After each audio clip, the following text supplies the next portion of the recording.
राजस्थान विधानसभा चुनाव में अभी 8 महीने का वक्त बचा है, लेकिन बीजेपी अभी से ही फुल फॉर्म में आ चुकी है। चुनाव से पहले भारतीय जनता पार्टी ने राजस्थान में 3 बड़े बदलाव किए हैं। सतीश पूनिया की जगह सीपी जोशी प्रदेश अध्यक्ष, गुलाब चंद कटारिया की जगह राजेंद्र राठौड़ बने नेता प्रतिपक्ष, राजेंद्र राठौड़ की जगह सतीश पूनिया बने उप नेता प्रतिपक्ष। आपको बताएं कि उप नेता से प्रमोशन होकर राजेंद्र राठौड़ अब राजस्थान विधानसभा के नेता प्रतिपक्ष हैं, यानी सदन में वो पार्टी को लीड करेंगे, जो पहले गुलाब चंद कटारिया कर रहे थे। अब कटारिया असम के राज्यपाल हैं और राजस्थान में राठौड़ ने उनकी जगह ली है। कटारिया के जाने से मेवाड़ खाली हुआ तो बीजेपी ने सीपी जोशी को बैठाकर एक तीर से 2 निशाने लगा दिए। सीपी जोशी चित्तौड़गढ़ से आते हैं और कहते हैं सत्ता का रास्ता मेवाड़ से होकर गुजरता है। 2024 में देश में लोकसभा चुनाव है, जिसके 6 महीने पहले राजस्थान विधानसभा चुनाव होगा, जो गहलोत सरकार के सामने बीजेपी के लिए कड़ी परीक्षा साबित होने जा रही है। ऐसे में इस बार राजस्थान में कांग्रेस से सत्ता हथियाने में बीजेपी कोई कसर नहीं छोड़ने वाली। इधर नेता प्रतिपक्ष बनते ही राठौड़ सीधा दिल्ली पहुंच गए।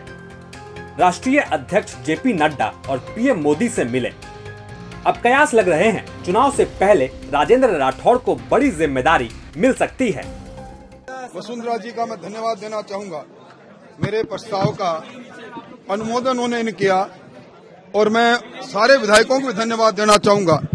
जब कहा कि समर्थन करो तो सब एक साथ, कोई एक भी नीचे नहीं बैठा, सब ने एक साथ खड़े होकर एक साथ एक स्वर में समर्थन किया।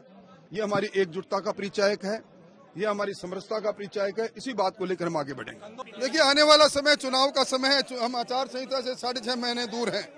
इस सरकार को दमी दो राज करने के लिए अब खंदक की लड़ाई प्रारंभ हो गई है। हम सरकार को ललकारेंगे। ये आभासी सरकार है, यह सरकार में प्राण नहीं है।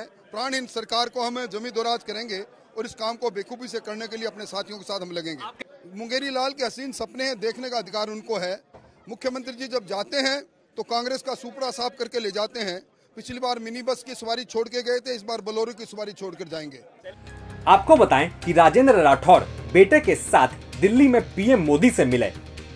मुलाकात की तस्वीर ट्वीट की और लिखा, विश्व के सर्वाधिक लोकप्रिय नेता और देश के प्रधानमंत्री नरेंद्र मोदी जी से दिल्ली में शिष्टाचार भेंट कर उनका मार्गदर्शन प्राप्त करने का सौभाग्य मिला। कद बढ़ने के बाद राठौड़ पीएम मोदी और जेपी नड्डा से जिस अंदाज में मिले हैं, उससे बीजेपी में कयासों का बाजार गर्म हो गया है। कुछ लोग तो कहने लगे हैं इस बार राजेंद्र राठौड़ भी सीएम की रेस में हैं, और क्यों ना हो, बीजेपी में कब क्या हो जाए ये कोई नहीं बता सकता। अब फेरबदल के बाद राजस्थान में बीजेपी का अगला कदम होगा पार्टी की प्रचार समिति बनाना, जिस पर मंथन अभी से ही शुरू हो चुका है। चुनाव में उतरने से पहले किसे क्या जिम्मेदारी मिलेगी, कौन कौन स्टार प्रचारक राजस्थान में कूदेंगे और कौन करेगा राजस्थान में पार्टी को लीड, इस पर बीजेपी में मंथन शुरू हो चुका है।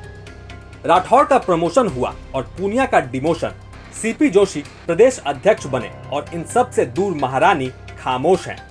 ऐसे में एक सवाल ये भी है कि क्या वसुंधरा राजे अब वाकई खामोश हो चुकी हैं, सीएम की रेस से दूर हो चुकी हैं, या फिर खामोशी में ही कोई नया प्लान तैयार कर रही हैं?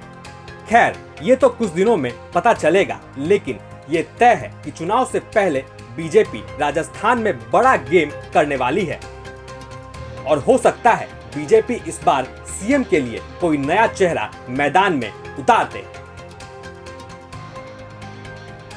ब्यूरो रिपोर्ट, राजस्थान तक।